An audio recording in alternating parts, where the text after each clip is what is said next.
할렐루야. 앞뒤 좌우 옆에 한번 보세요. 만나고 싶으신 분들이 오셨어요? 저 말씀하시는 거예요?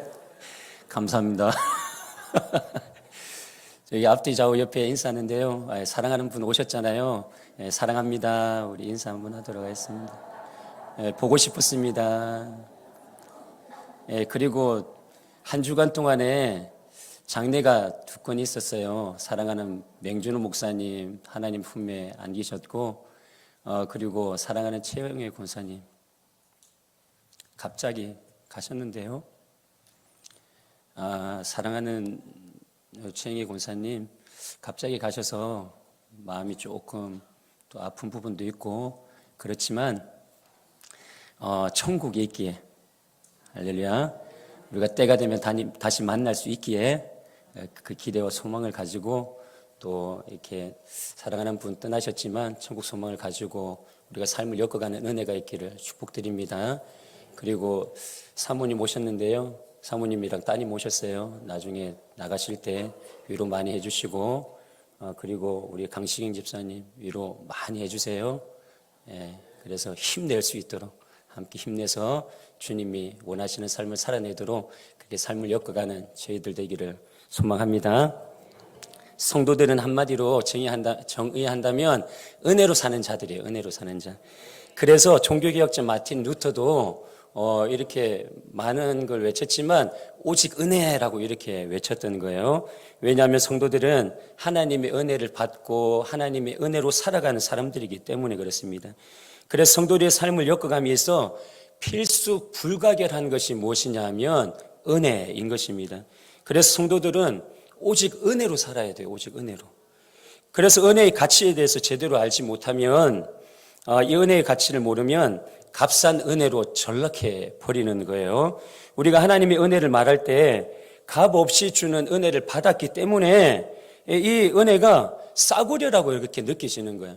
그런데 절대로 싸구려가 아닌 것입니다. 물론 우리가 받은 은혜는 내가 수고를 해서 또는 내가 받을 만한 자격이 있기 때문에 이 은혜를 받은 건 아니에요. 아무런 공로 없이, 돈도 없이, 값도 없이 그저 하나님이 주신 거예요. 이 은혜는. 왜냐하면 하나님의 은혜는 예수님의 십자가에서 흘린 피값으로 우리에게 값없이 주어진 은혜이기 때문에 그렇습니다. 그러나 값없이 주어진 은혜이지만 예수님이 십자가에서 흘리신 그 피값으로 인해서 주어진 은혜이기에 값싼 은혜가 아니라 값진 은혜임을 마음 가운데 새기시길 부탁드립니다. 그래서 이 값진 은혜를, 십자가를 바라보면서 잊지 말고 살아야 되는 거예요. 그럴 때 은혜가 은혜 되는 것이고, 은혜가 아니고는 설명되지 않는 하나님의 사람들로 이 땅을 살아가게 되는 것이고, 성도다움을 놓아버리지 않고 살게 되는 것입니다. 그런데 성도들은 이 은혜가 은혜되기 위해서 중요한 것이 있으니 때와 시기인 거예요. 때와 시기가 잘 맞아 떨어져야 됩니다. 때와 시기가 맞아 떨어질 때에 하나님의 때를 따라 돕는 은혜가 경험되어지고 우리의 삶의 마디마디마다 간증이 있게 되고, 그리고 복을 만들어내게 될 줄 믿습니다. 때를 따라 돕는 은혜는 하나님이 주실 때 은혜가 은혜 되는 거예요. 보세요. 하나님의 백성 이스라엘 백성들에게 가나안 땅을 주겠다라고 이렇게 말씀을 하세요. 그래서 40년 광야길을 지나 가나안 땅을 주세요. 근데 이 가나안 땅을 하나님께서 이스라엘 백성들에게 주신다라고 말씀하셨는데, 이 가나안 땅이 하나님이 뭐라고 말씀하시냐면 젖과 꿀이 흐르는 땅이야 라고 이렇게 얘기를 해요. 그런데 여러분, 눈으로 볼 때는 절대로 젖과 꿀이 흐르는 땅이 아니에요. 이 가나안 땅은 산간지방으로 골짜기로 이루어져 있었어요. 3분의 2가. 그러니까 비가 오면 비가 그대로 흡수하는 땅이었다는 거예요. 절대로 옥토밭이 아니었던 거예요. 그런데 하나님께서 이 산간지방, 골짜기로 되어 있는, 돌로 되어 있는 이 가나안 땅을 하나님께서 젖과 꿀이 흐르는 땅이다 라고 이렇게 말씀해 주시는 거죠. 어떻게 그러면 이 산간지방이 젖과 꿀이 흐르는 땅이 될 수 있을까? 신명기 11장 12절은 이렇게 말씀하세요. 함께 읽도록 하겠는데요. 네, 읽겠습니다. 시작. 내 하나님 여호와께서 권고하시는 땅이라 세초부터 새말까지 내 하나님 여호와의 눈이 항상 그 위에 있느니라. 할렐루야. 바로 여호와의 눈이 그 위에 머물러 있기 때문에 그래. 근데 언제부터 언제까지? 연초부터 연말까지 항상 그 위에 머물러 있는 거예요. 신명기 11장 14절에서 15절은 그래서 이렇게 말씀하세요. 14절 15절 함께 읽겠습니다. 시작. 여호와께서 너희 땅에 이른 비 늦은 비를 적당한 때에 내리시리니 너희가 곡식과 포도주와 기름을 얻을 것이요 또 육축을 위하여 들에 풀이 나게 하시리니 내가 먹고 배부를 것이라. 할렐루야. 여호와께서 돌보시고 여호와의 눈이 머무는 땅이기 때문에 뭐라고 얘기해요? 얻을 것이요 그리고 나게 하시리니 그리고 배부를 것이라. 할렐루야. 여호와 하나님께서 이 척박한 산간지방에 여호와의 눈이 머물고 연초부터 연말까지 돌보시니까 젖과 꿀이 흐르는 땅이 되는 거예요. 할렐루야. 우리의 삶이 그러하기를 축복드립니다. 우리 목양교회가 그러하기를 축복드립니다. 이것이 하나님의 때를 따라 돕는 은혜인 것입니다. 적당한 때에 늦은 비와 이른 비를 주셔서 얻게 하시고 나게 하시고 배부르게 해주시는 거예요. 스코틀랜드 독일 운동가 독립운동가 로버트 브루스라는 사람이 있었는데요. 이 브루스가 적을 피해서 동굴로 이렇게 피하게 되고 숨게 돼요. 뒤쫓아오던 적들이 그 숨은 곳에 이르자 거미가 한 마리가 동굴 입구에 거미줄을 막 치기 시작하는 거예요. 그래서 이 추적자가 브루스가 이 동굴로 들어갔으면 이 거미줄 치고 있는 이 거미줄이 다 망가졌을 것이다 라고 생각을 했던 거죠. 그래서 동굴 입구에 거미줄이 쳐져 있으니 이 추적자가 브루스가 안으로 들어가지 않았을 거야 라고 이렇게 여기고 다른 데로 되돌아갔던 것입니다. 그때 브루스가 이렇게 고백을 해요. 하나님, 자그마한 거미의 뱃속에 나를 위한 피난처를 마련해 두시고 적절한 때에 거미를 보내사 나를 보호하시려 거미줄을 치게 하시니 감사합니다. 이렇게 고백을 했대요. 하나님은 언제나 신비한 방법으로 놀라운 일을 행하시고 하나님의 자녀들을 보호하시고 인도하시고 삶을 이끌어 가심을 믿으시길 바랍니다. 그래서 하나님의 자녀라면 누구나 때를 따라 돕는 은혜가 삶의 마디마다 나타나게 되어 있는 거예요. 그래서 때를 따라 돕는 은혜는 하나님의 시간표, 나의 시간표가 아닌 하나님의 시간표에 따라서 하나님의 도우심의 은혜가 순간순간 이루어지는 거예요. 때를 따라 돕는 은혜는 행복할 때나 괴로울 때나 슬플 때나 기쁠 때나 나의 원함이 아닌 하나님의 섭리와 하나님의 뜻 아래서 이 때를 따라 돕는 은혜가 내 삶 가운데 보여지고 나타나는 거죠. 그럼 이 내 원함이 아닌 하나님의 섭리와 뜻에 따라 이렇게 나타나는 은혜, 때를 따라 돕는 은혜를 입기 위해서 우리가 어떻게 해야 할까? 오늘 본문을 통해서 하나님의 음성을 듣는 복된 시간 되기를 축복드립니다. 때를 따라 돕는 은혜를 입기 위해서는 첫 번째, 믿음의 도리를 굳게 잡아야 되는 거예요. 그런데 이 믿음의 도리가 누구냐? 우리가 사랑하고 우리를 사랑하시는 예수 그리스도이신 거예요. 이 믿음의 도리는 예수 그리스도이신 것입니다. 오늘 말씀해 보면 대제사장이신 예수 그리스도다라고 얘기를 해요. 이 대제사장인 예수 그리스도를 굳게 붙잡아야 됩니다. 보세요. 구약시대에 대제사장들은 대제사장은 백성들을 대신해서 하나님 앞에 나오는 사람이었어요.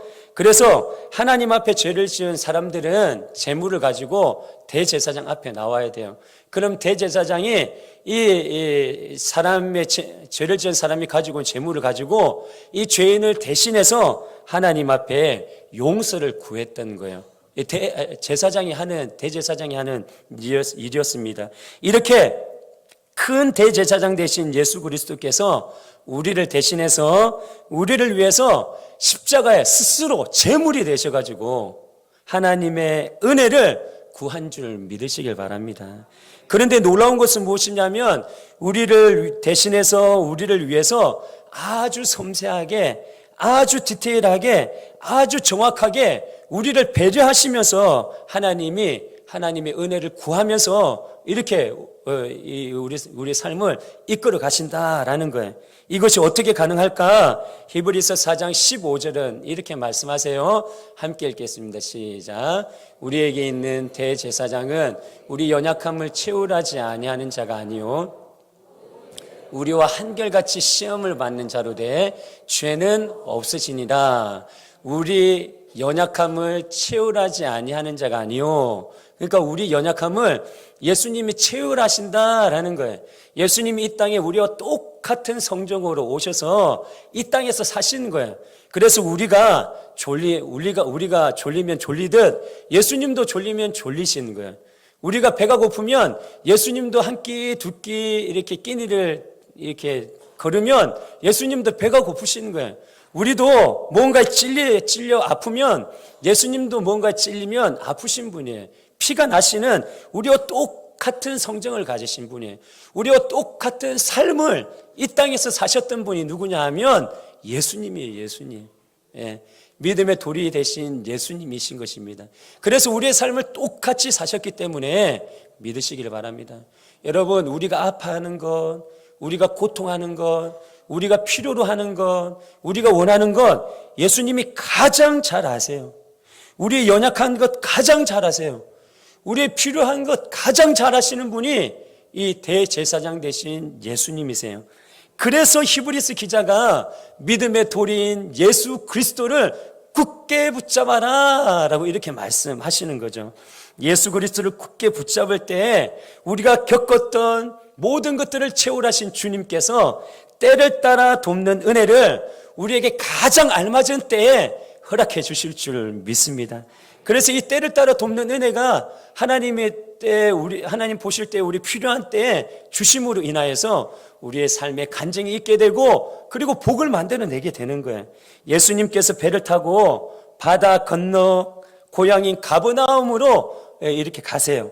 그때 사람들이 침대에 누워있는 중풍병자를 누구에게 데리고 오느냐 하면 예수님에게 데리고 오는 거예요. 그리고 예수님이 그 사람에게 이렇게 말씀하시는 거예요.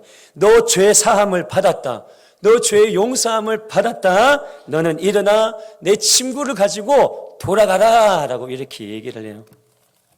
중풍병자는 예수님이 말씀하신 그 말씀을 굳게 붙잡았던 거예요. 그랬더니 그가 일어나 친구를 챙겨 집으로 돌아가게 되었어요. 중요한 것은 무엇이냐 하면 이때가 중풍병자에게 있어서 질병을 치료하는 것과 죄 사함을 받을 가장 적당한 때였다라는 것입니다. 그래서 주님께서 가버나움으로 가셨고 그리고 이 중풍병자를 만나 주시는 거예요. 사랑하는 성도님들, 우리가 지금 있는 자리가 어떤 형편 가운데 있을지라도 믿음의 도리를 굳게 붙잡고 믿음의 도리인 예수 그리스도를 굳게 붙잡고 사시는 은혜가 있기를 축복드립니다. 그렇게 살아갈 때에 하나님께서 늦은 비와 이른 비를 주시듯 우리에게 때를 따라 돕는 은혜를 허락해 주실 것입니다. 그러면 정말 복된 삶을 엮어가게 되는 거예요. 믿음의 도리인 예수 그리스도를 굳게 붙잡을 때 지금 어렵고 힘든 상황 가운데 있을지라도 감당하게 될 것이고 결국은 승리하게 될 것이고 복을 받게 될 것이고 간증 있게 될 것입니다. 때를 따라 돕는 은혜를 잊기 위해서 둘째로는 하나님의 긍휼을 받아야 돼요. 하나님의 긍휼. 하나님이 나를 불쌍히 여겨주시는 그 하나님의 은혜를 받아야 돼요. 은혜를 받아야 돼요. 히브리서 4장 16절은 이렇게 말씀하세요. 함께 읽겠습니다. 시작.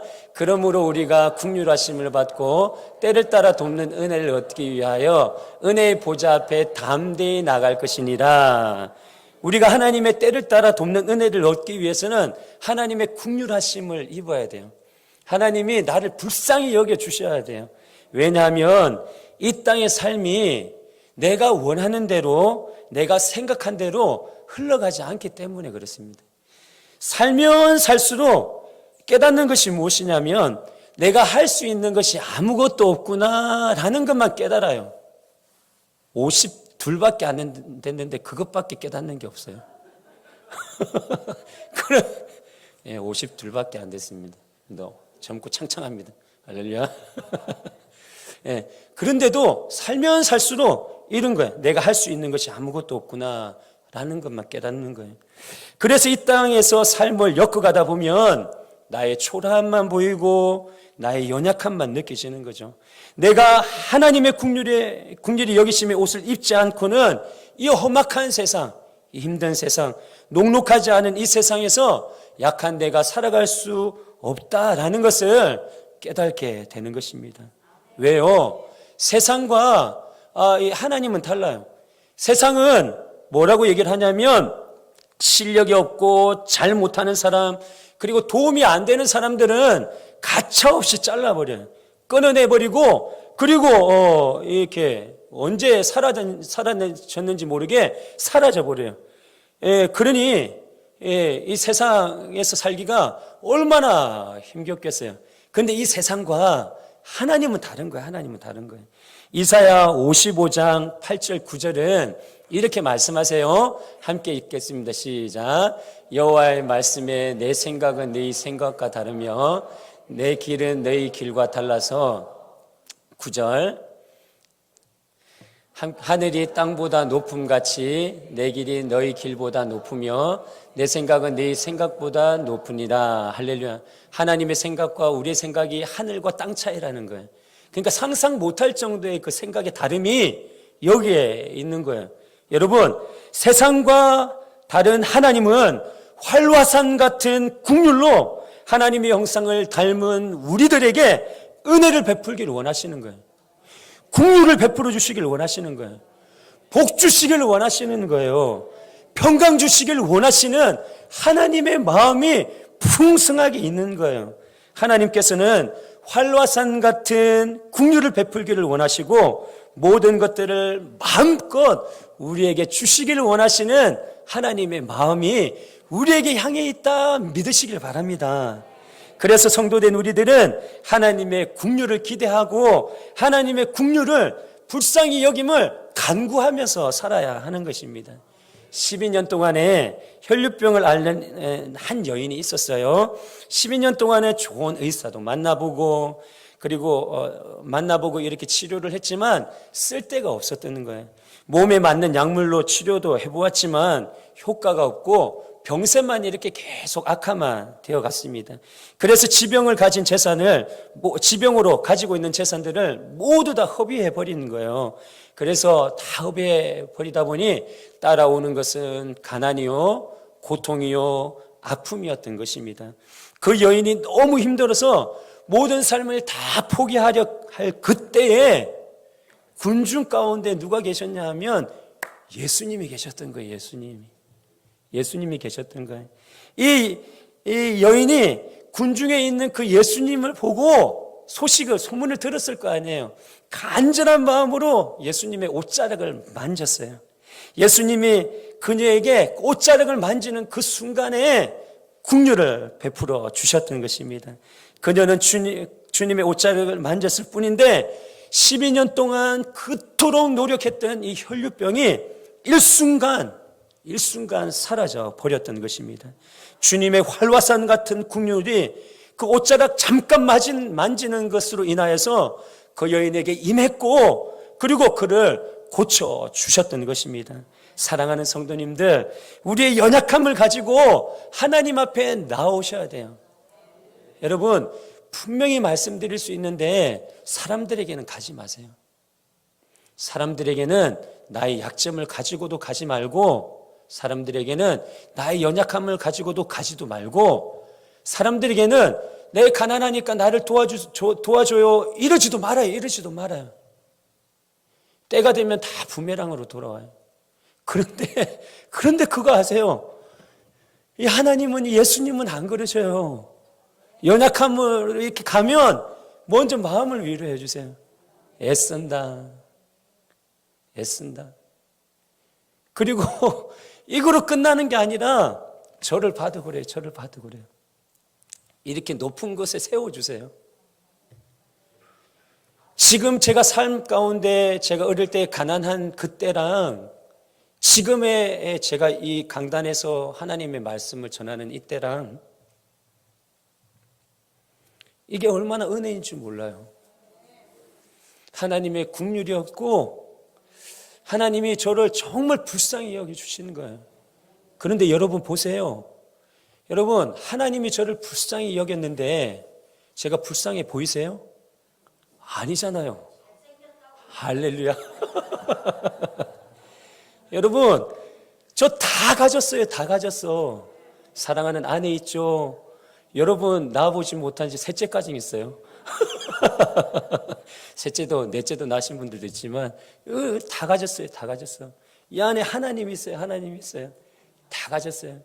그리고 하나님이 이렇게 좋은 목양교회에서 목회할 수 있도록 하나님께서 또 은혜를 베풀어 주셨잖아요. 다 가졌어요. 다 가졌어요. 왜요? 하나님이 은혜를 베풀어 주셨고 하나님이 긍휼히 여겨 주셨고 하나님이 불쌍히 여겨 주셨기 때문에 그러니까 내가 세워지는 거예요. 내가 이 자리까지 온 거예요. 제가 잘나서 된 거 하나도 없어요. 사랑하는 성도님들, 약한 것을 가지고 하나님께 나아갈 때에 그때 하나님께서 활화산 같은 긍휼을 베풀어 주실 줄 믿습니다. 하나님께서 우리를 도우실 것이고 우리가 하나님의 도우심을 입어 어떤 환경 가운데 있을지라도 소망 있게 될 것입니다. 그래서 절대로 환경이 어떠할지라도 낙심하지 말고 또 낙담도 하지 말고 기죽지도 말고 쫄지도 말고 그저 그냥 소망 가운데 거하면서 사시는 저와 여러분 되기를 축복드립니다. 때를 따라 돕는 은혜를 입기 위해서는 세 번째, 은혜의 보좌 앞으로 담대히 나아가야 하는 거예요. 히브리서 4장 16절을 다시 한번 읽어보면 함께 읽겠습니다. 시작.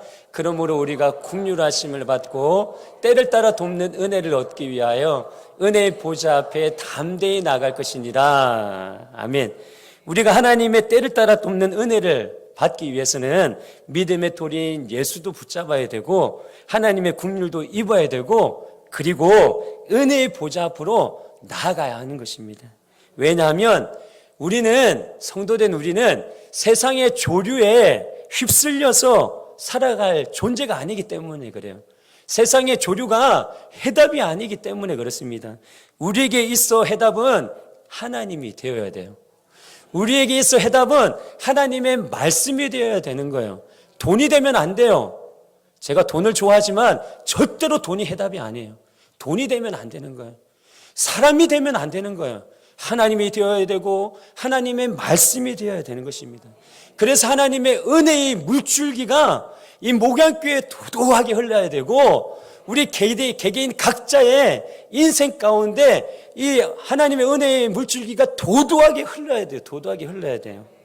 그럴 때 놀라운 역사가 일어나는 것입니다. 그럼 이 은혜의 보좌는 어디입니까? 하나님의 임재하는 곳이에요. 그럼 하나님이 임재하는 곳은 어디예요? 바로 예배 자리인 거예요. 이곳인 거예요. 이 예배 드리는 이곳인 것입니다. 하나님의 때를 따라 돕는 은혜를 입기 위해서는 하나님의 임재가 풍성한 예배의 자리에 있어야 돼요. 예배의 자리에 있어야 돼요. 왜요? 예배의 자리는 하나님의 말씀이 숨쉬는 곳이에요. 숨쉬는 곳이에요. 하나님의 말씀 생명력이 있거든요. 하나님의 말씀 역동력이 있거든요. 하나님의 말씀이 숨쉬는 거예요.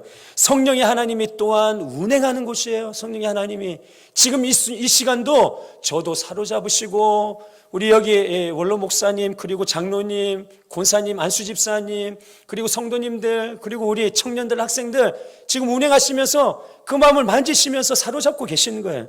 하늘의 신령한 복과 하늘의 능력이 이 시간 공급되어지는 곳이 이 예배 시간인 거예요.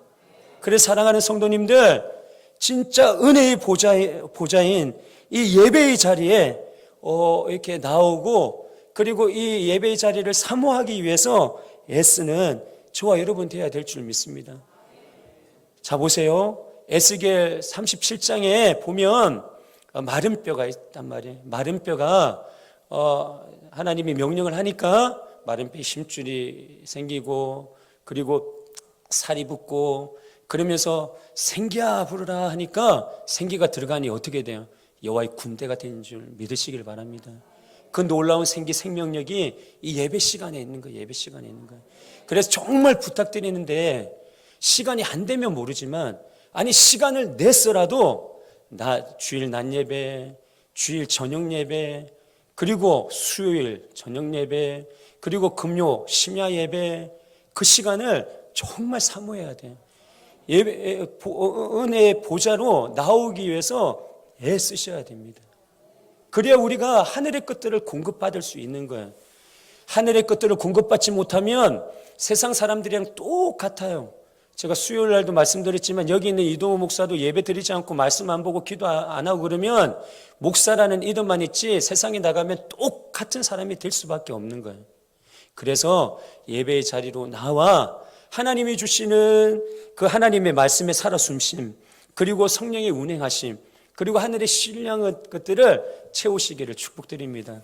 얼마나 좋은지 몰라요. 주일날 예배 드리고 작심 3일이라고 그런 걸 아시고 3일 예배, 수요 예배를 만들어 놓으셨잖아요.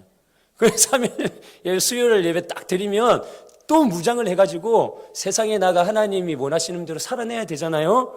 그러면 또 살다가 또 3일 지나고 금요 심야 예배가 있잖아요. 또 힘내라고. 그리고 힘내서 또 하나님이 원하시는 대로 성도다움을 잃어버리지 말라고. 그리고 주일날 오잖아요. 그러면서 하나님께서 이 예배를 통해서 하나님의 백성다움을 놓아버리지 않도록, 그리고 은혜를 누리며 살도록, 그리고 하나님의 복을 받으며 살도록 하나님께서 이 은혜의 보좌, 예배의 자리를 준비해 놓았으니 결단하는 시간 되기를 주님의 이름으로 축복드립니다. 할렐루야. 모두 다 아멘 하셨어요. 모두 다 아멘 하셨어요. 성가대도 아멘 했죠? 할렐루야. 다 아멘 하셨어요. 그러면 오늘 저녁 예배 다 나오지. 아멘. 오늘 저녁부터 시작하는 것입니다. 예, 그렇게 예배 자리를 사모하는 저와 여러분 되기를 축복드립니다. 그래서 예배 자리에서 하늘의 영적 에너지, 즉 영적 생기를 공급받아야 돼요. 죄로 물든 이 세상에서 하나님의 의로운 자녀로 흔들림 없이 비틀거리지 않고 살아갈 수 있기 때문에 그런 것입니다. 그렇게 되기 위해서는 부탁드리는데 저희 교회 예배당에 들어와 예배 드릴 때에 성령 하나님께서 운행하셔서 마음을 만져주시고 하염없이 하나님이 주시는 그 은혜로 눈물을 흘리며 하나님의 은혜의 감격 가운데 젖어드는 그런 복된 예배를 드리는 곳이 이 목양교회가 되어야 될 줄 믿습니다. 그렇게 저희들이 예배를 드렸으면 좋겠어요. 감격 가운데 그렇게 예배를 드리는 교회가 되면 정말 예배 시간이 기다려지고 말씀으로 세임을 얻게 되고 주어진 삶, 어떤 삶이라도 와라, 내가 다 감당하게 되고 성도의 본분을 놓쳐버리지 않고 비틀거리지 않고 흔들림 없이 삶을 엮어가게 될 줄 믿습니다. 저와 여러분이 그렇게 삶을 엮어 승리하는 삶을 사시는 복된 자들 되기를 축복드립니다. 사랑하는 성도님들, 은혜의 보좌에 있는 예배, 은혜의 보좌가 있는 예배의 자리 놓치기 마시기를 축복드립니다. 어떤 환경에서도 예배의 자리를 잃어버리지 마세요. 예배의 자리에서 하나님께서 일하시고 여러분 정말 만나 주실 거예요. 마음 가운데 힘을, 생명력을 불어넣어 주실 거예요. 그리고 은혜를 베풀어 주실 것입니다. 정말 여러분들이 복 받길 원해요. 영적인 복, 삶적인 복 다 받기 원해요. 하늘로부터 오는데 이 복이 예배를 통해서 오는 거예요. 그래서 예배의 자리를 놓치지 않고 예배의 자리를 또 잃어버리지 않는 저와 여러분 되기를 축복드립니다. 그런데 주님께서 이 은혜의 보좌 앞에 담대히 나와라 라고 이렇게 말씀하세요. 왜 은혜의 보좌 앞으로 담대히 나와라 라고 이렇게 말씀하셨을까? 하나님의 의로운 자녀들이 예수님의 십자가와 부활의 복음으로 죄사함의 은혜를 입고 영원한 삶의 복을 이미 얻었기 때문에 그렇습니다. 소유했기 때문에 그래요. 그래서 이 땅에 속한 사람이 아니라 하늘에 속한 사람이 있는 거예요. 이 땅에 사는 사람이, 이 땅의 사람이 아니라 하나님께 속한 사람이기에 하나님의 백성이고 하나님의 아들이고 하나님의 딸인 것입니다.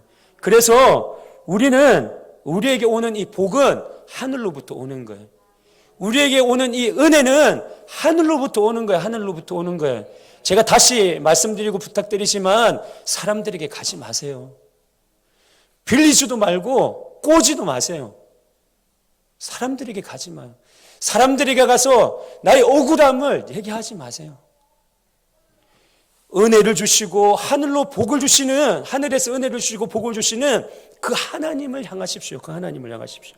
이것을 확신하고 반드시 하나님께서, 확신하고 나가면 반드시 하나님께서 하늘로부터 복도 내려주시고 하늘로부터 은혜를 주실 거예요. 은혜를 주실 거예요. 그렇게 담대하게 은혜의 보좌 앞으로 나아오는 저와 여러분 되기를 주님의 이름 축복드립니다. 그런데 이것을 잊고 살아가는 하나님의 자녀들이 있다라는 거예요. 예수님의 십자가와 부활의 복음을 믿는다고 하면서 항상 자신이 죄인이라고 스스로 정죄를 해요. 내가 죄인이라고. 그리고 자신이 세상에서 가장 못난 사람이라고 비하를 해요. 겸손이 아니라 비하를 해요. 계속 낮춰요. 그러면서 새로운 피조물이 아니라 제 굴레에 빠지고 못난 사람이라는 생각에 동굴에 갇히고 자신감 없는 삶을 살아가는 거예요. 이러면 안 되는 거예요. 이러면 안 되는 거예요. 혹여 이런 분들이 있으시면 떨쳐내셔야 돼요. 떨쳐내셔야 돼요. 예수님의 십자가와 부활의 복음으로 새로운 피조물이 되는 거예요. 나를 통해서 내가 내 삶을 살아가는 것이 아니라 내 안에 하나님을 통해서 내가 내 삶을 살아내는 거예요. 세상에 있는 사람들은 나를 보는 것이 아니라 내 안에 하나님을 보시는 거예요. 절대로 제 굴레, 못난 생각에 자신감 없음에 빠지지도 마시고 그리고 삶을 놓아버리지 마시는 저와 여러분 되기를 축복드립니다. 모든 것을 처참하게 참패한 모습으로 자신감을 잃은 그 모습으로 이 은혜의 보좌 예배의 자리에 있으면 여러분 하나님이 역사를 하려고 그래도 마음이 이미 패배자가 되어 있기 때문에 하나님이 역사를 하려고 그래도 역사를 할 수가 없어요. 여러분, 그래서 하나님께서 예수님의 십자가와 부활의 복음 의지하고 담대함으로 나아오라라고 말씀하시는 거예요. 이 복음의 이 놀라운 은혜를 입고 담대함으로 나아오라라고 말씀하시는 거예요. 담대함으로 나와 예배 드리면 내가 하늘 문을 열어서 하늘의 복과 하늘의 은혜를 내가 쏟아부어 줄게. 할렐루야.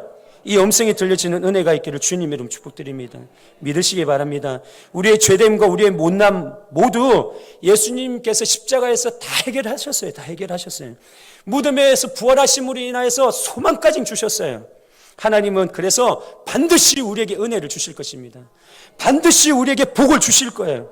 믿음을 가지고 담대하게 하나님의 은혜의 보좌 앞에 예배의 자리로 나오시는 저와 여러분 되기를 축복드립니다.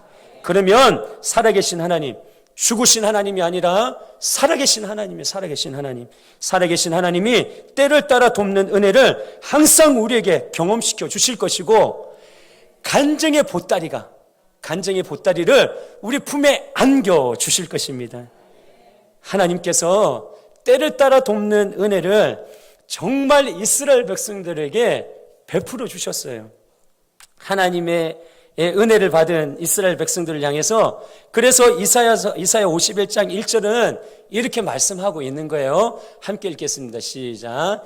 의를 좇으며 여호와를 찾아 구하는 너희는 너희를 떠낸 반석과 너희를 보낸 우묵한 구덩이를 생각하여 보라 라고 이렇게 말씀하고 있는 거예요.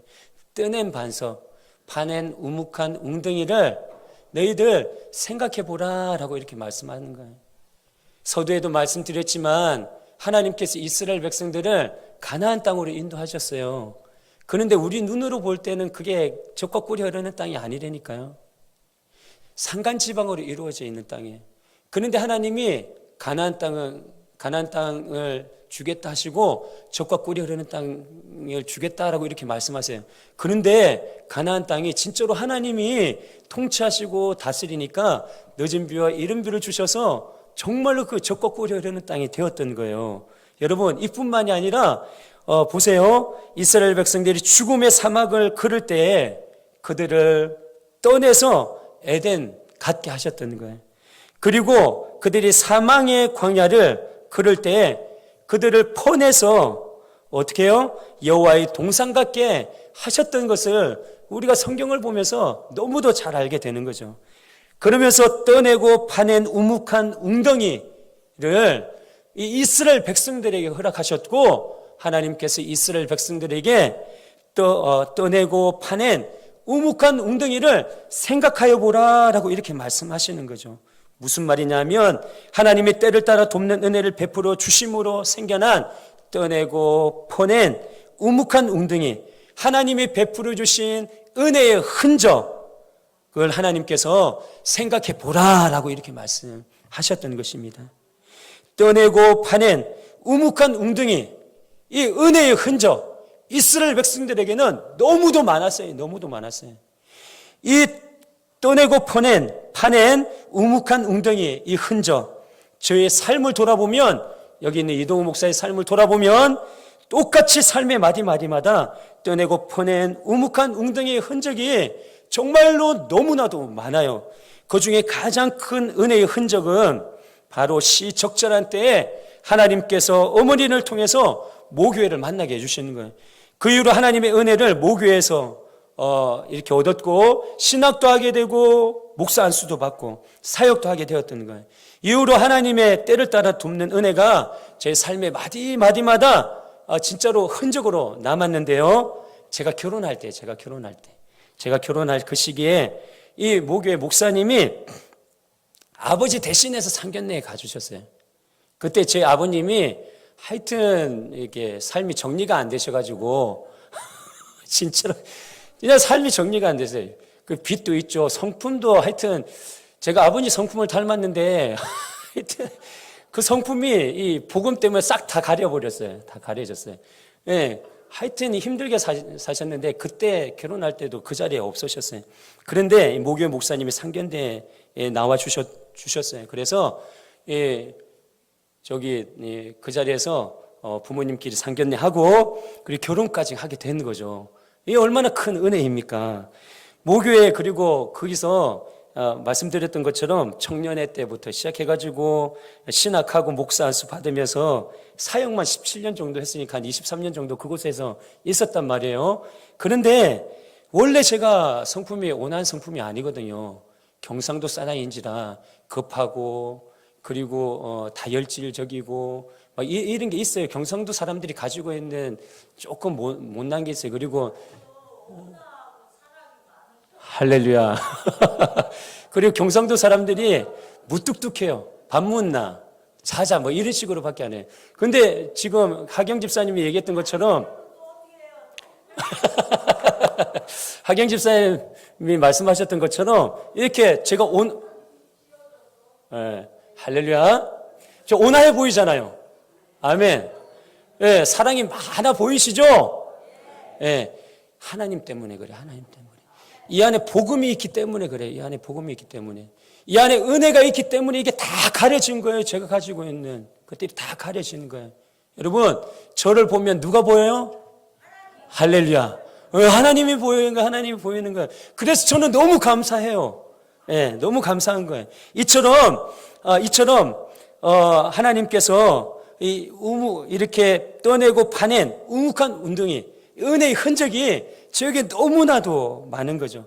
특히 이 파내고 떠낸 이 우묵한 은혜의 흔적, 한 가지 더 말씀드리면 이 목양교회 하나님께서 은혜를 베풀어 주셔서 이곳에 딱 옮겨 놓으셔가지고 이렇게 사랑하는 성도님들과 함께 앞으로 목양을 해 나갈 수 있는, 신앙생활을 함께 나갈 수 있는 것, 이게 은혜인 거예요. 이게 은혜인 거예요. 하나님이 주신 은혜의 흔적인 것입니다. 사랑하는 성도님들, 우리들이 힘들고 어려운 삶 속에서 하나님이 직접 떠낸 반석의 흔적, 그리고 하나님이 직접 파낸 우묵한 웅덩이의 흔적, 이 은혜의 흔적이 여러분들 있으십니까? 정말 우리에게 떠낸 흔적, 우리를 파낸 흔적, 은혜의 흔적이 삶 가운데 많아지시기를 주님의 이름으로 축복드립니다. 이런 떠내고 파낸 은혜의 흔적을 삶의 마디마디마다 매 순간 하나님을 경험하며 살아감으로 인하여서 이 흔적들이 정말 많아지기를 축복드립니다. 그러하기 위해서는 다시 말씀드리지만 믿음의 도리를 굳게 잡으십시오. 예수님을 굳게 잡으십시오. 그리고 하나님의 긍휼을 받으십시오. 또한 은혜의 보좌 앞으로 담대히 나아오십시오. 그러면 반드시 성도된 우리들에게 삶의 마디마디마다 때를 따라 돕는 은혜를 허락해 주실 것이고, 삶의 마디마디마다 떠내고 파낸 우묵한 흔적, 은혜의 흔적이 남게 될 줄 믿습니다. 그래서 감사의 고백만 하며 삶을 엮어가는 저와 여러분 되기를 주님의 이름으로 축복드립니다. 아멘.